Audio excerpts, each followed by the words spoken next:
Hi, this is my second example of supervised learning, which is I use Google Translation on my video. So basically, we can see that there's a translation text. We could input the text, and I use English to the Spanish. So basically, when we input the cat is the cat. When I type the cat, we can see that there's a lot of variable sentence appear in the chat below, such as the cat drinks its milk, the cat in the hat, the cat sat on the mat. So there's also the translation given from the English to the Spanish.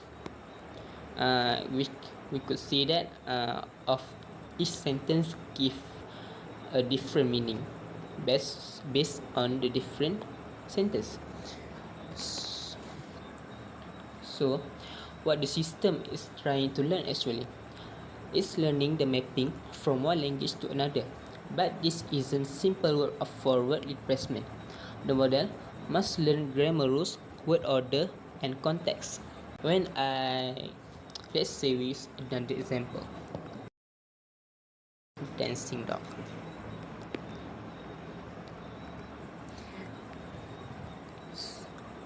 So it gives the translation, which is perro bailarín. What the system is trying to give us, and why this system is a supervised learning, because every single training example comes with a label that is a correct translation. So the system already give the correct translation based on what we input on the text. The model is already knows the right answer for every input during the training before the producing of the system. Here I give you the process. If the model reads an English sentence that is dancing dog, it makes a prediction, or we can see that before the cat is, or we could use the cat is. The system give all the variables, so it makes a prediction. It best guess at the Spanish translation, then it compares its prediction to the correct label. If the prediction is wrong, the model adjusts its internal parameters slightly. It repeats this million of times, and each adjustment makes it a little bit better. So this is called a supervised learning. So in the end, after training on millions of label sentence pairs, the model can translate brand new sentences and is never seen before.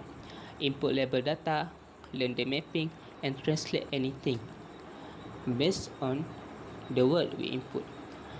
That is the supervised learning in Google Translate. Hi. Hi, now I want to start our example demonstrate the supervised learning using animal classification. The input data consists of image of cats and dogs. In this project, we uploaded 12 cats image and 10 dog image into the teachable machine. The system is trying to learn how to distinguish between cats and dogs based on features such as ears, eyes, fur patterns, face shape, and body structure. And this considers supervised learning because each training image already has a correct label, and the cat image are labeled as cat and the dog image are labeled as dog. The machine learns from these labels assembled during the training process.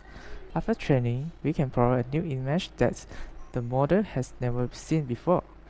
So this is the new image that I have put in the preview sites. As shown in the result, we tested a new dog image. The model predicted dog with 100% confidence. And next, I want to change to a catch image that I haven't seen.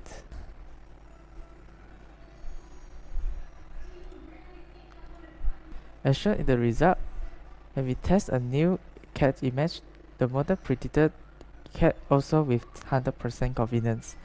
This demonstrates the model it has learned the relationship between the input image and their label. Therefore, this is an example of a supervised learning because the model learns from label training data and use that knowledge to classify new image. Thank you.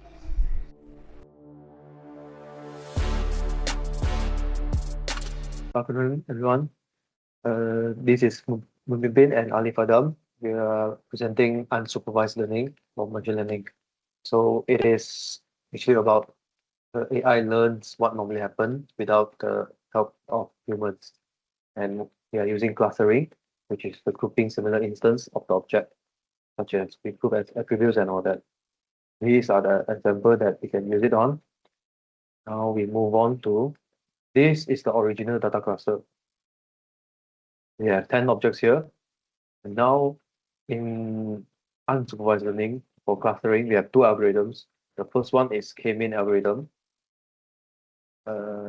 Now I'll pass to Alif to explain. Okay, for the K-mean algorithm, we can see there is two cluster here that we can divide the data. First is by shape, which is circle and square. You can see the circle one and the square one. And from that, we have outlier, which is the fire extinguisher, houses, and the shed.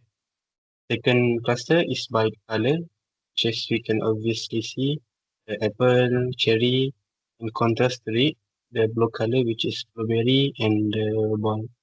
And the outlier from this is the neon green t-shirt. Okay, back to Pinpin. So the other algorithm is the DB scan algorithm. So we actually referring to the K-mean algorithm, and then we split the object into another few clusters. And the first one is the fruit edible. These trees are classified as fruit and edible. These two are for the safety purposes. These three are for sports and accessories. And the last cluster is the attire, which is the jeans and the green shirt. And I think that's it from us. Thank you.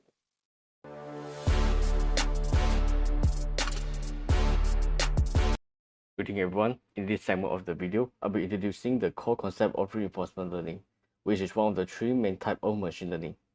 And to make things clear and practical, I'll be using a real world example of me teaching my dog to shake hands.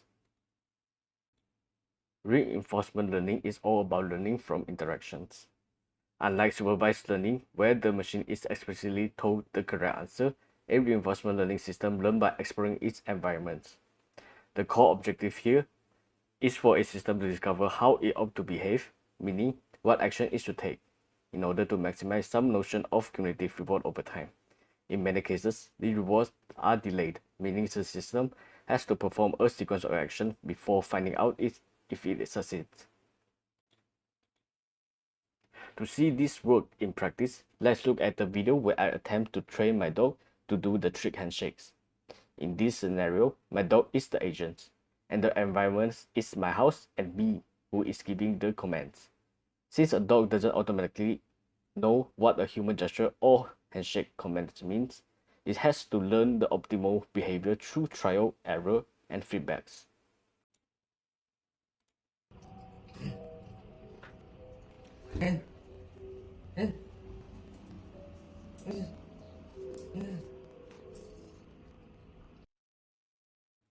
Here is how the reinforcement loops plays out in the video.